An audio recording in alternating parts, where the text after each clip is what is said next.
C'est une grande joie de se retrouver pour un nouveau message d'encouragement. Merci pour toutes vos réponses, vos retours et vos encouragements par rapport à ces messages qui me motivent de poursuivre. Aujourd'hui, je voudrais vous parler du désert. Bien sûr, le désert, qui n'est pas forcément un lieu à votre proximité, mais parfois vous l'avez vu sur des photos ou dans des films, vous avez voyagé peut-être, mais les déserts ont quelque chose de fascinant.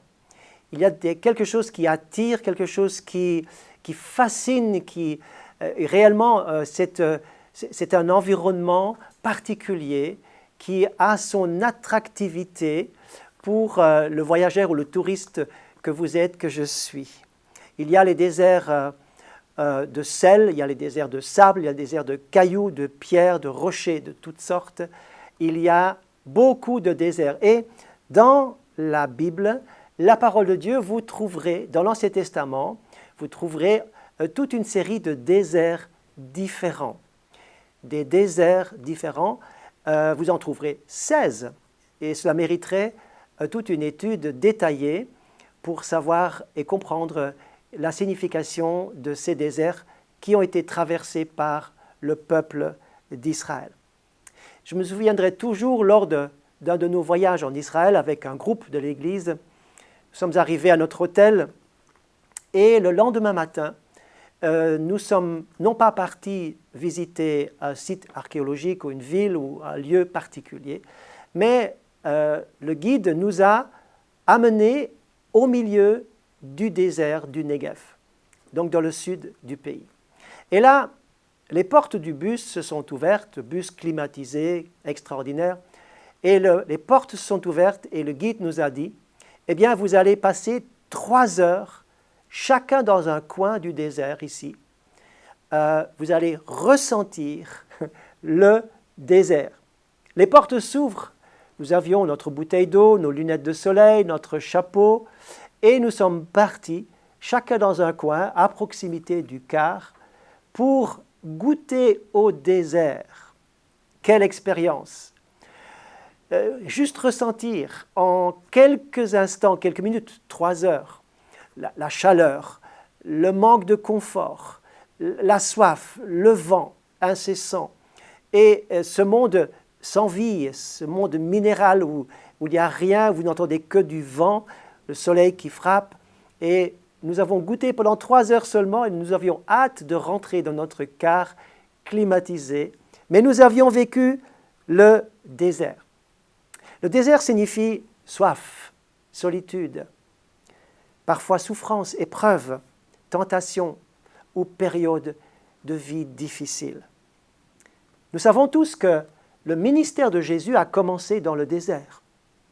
Après son baptême, son obéissance au Père, il va être conduit par le Saint-Esprit, notez bien, par le Saint-Esprit dans le désert, pour être tenté, éprouvé. Tous les déserts ne sont pas des hasards. Parfois, nous sommes aussi conduits par le Seigneur dans un temps particulier qui ressemble de près ou de loin à un désert. Et nous ne savons pas pourquoi nous y sommes, mais Dieu a une intention, une raison, que nous comprenons parfois plus tard. Mais nous allons aujourd'hui découvrir quelques clés. L'important, c'est de passer le désert avec le Seigneur et non pas sans lui. Vivez vos temps, votre vie avec le Seigneur. Donnez-lui votre main d'association. Le désert, revenons au désert, est tout d'abord un lieu de questionnement. Qu'est-ce que je fais ici? Pourquoi suis-je dans ce désert? Qu'est-ce que j'ai fait pour y être?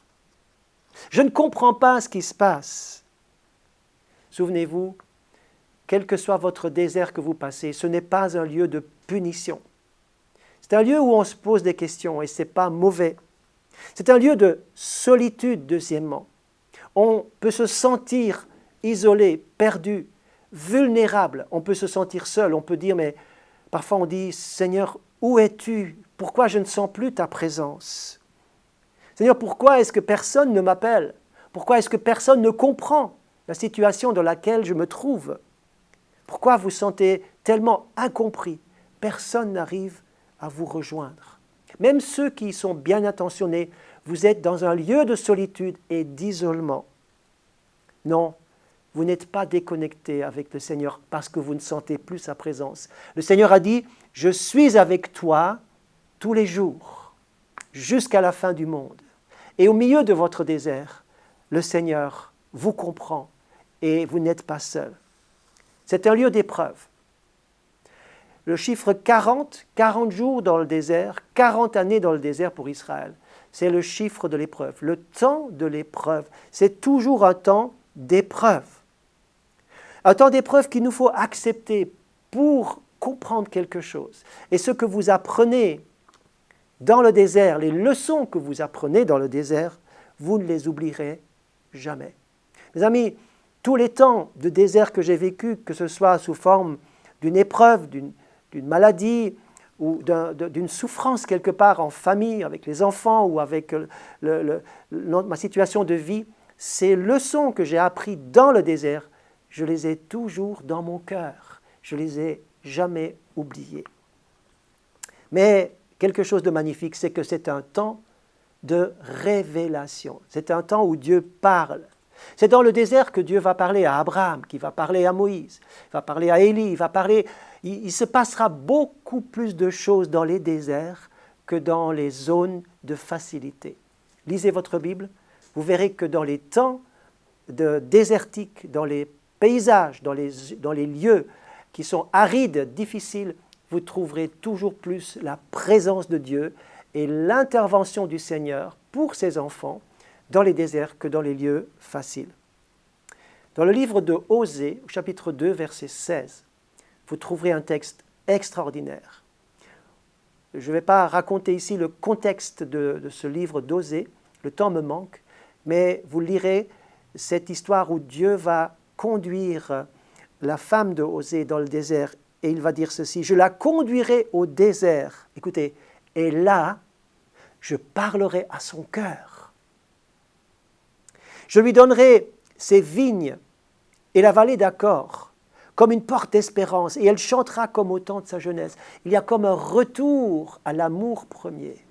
Dieu va parler, mais Dieu va aussi attirer. Le texte continue. « En ce jour-là, tu m'appelleras mon mari, tu ne m'appelleras plus mon maître. » Il y a une nouvelle relation qui se tisse au travers de l'expérience parfois difficile du désert. Non, le désert n'est pas un lieu de stérilité, mais un lieu de fertilité. C'est aussi un lieu de préparation. Jésus va être préparé dans ce désert pour son ministère. Il va être confronté au diable pour lui tenir tête, pour lui résister, pour le confronter, pour le mettre en échec. C'est un lieu de préparation. Dans Deutéronome au chapitre 8, verset 2, il est dit « Souviens-toi de tout le chemin que l'Éternel ton Dieu t'a fait faire pendant ces 40 années dans le désert, afin de t'éprouver pour savoir quelles étaient les dispositions de ton cœur. » Donc c'est un temps d'épreuve et de préparation pour savoir ce qui vraiment est au fond de nos cœurs. Et que pour que tu comprennes que l'homme ne vivra pas seulement de la manne, mais que tu apprennes que l'homme ne vit pas de pain seulement, mais que l'homme vit de tout ce qui sort de la bouche de Dieu. Et puis pour finir, le désert est un lieu de passage. Ce n'est pas un lieu où vous allez habiter toute votre vie. C'est un lieu de passage. Vous allez traverser le désert. Il y aura une sortie du désert. Je voudrais dire à quelqu'un aujourd'hui, tu vas aussi vivre la sortie de ton désert. Tu vas sortir de ce désert fortifié. Tu seras peut-être brisé quelque part. Tu auras vécu un temps d'humiliation et peut-être même de dépouillement, mais tu seras fortifié. Tu peux garder la foi dans chaque traversée du désert. Tu seras plus fort. Tu auras grandi en maturité. Tu seras dépendant du Seigneur plus qu'avant. Alors, rappelons-nous, tu ne vivras pas de pain seulement, mais de toute parole que Dieu va te dire aussi dans des temps de désert. Tu vas vaincre l'ennemi et tu vas donner la gloire à Dieu.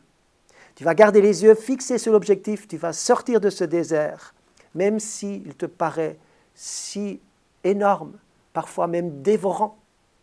Et tu sauras que jamais Dieu n'oublie ni n'abandonne aucun de ses enfants. qui passent dans un temps de désert. Que Dieu vous bénisse, vous soutienne et vous porte dans ce temps de désert, peut-être dans lequel vous êtes. Mais sachez qu'il y a une issue et c'est lui qui vous bénira tout en traversant ce désert. Que Dieu vous garde et au plaisir de se retrouver très bientôt.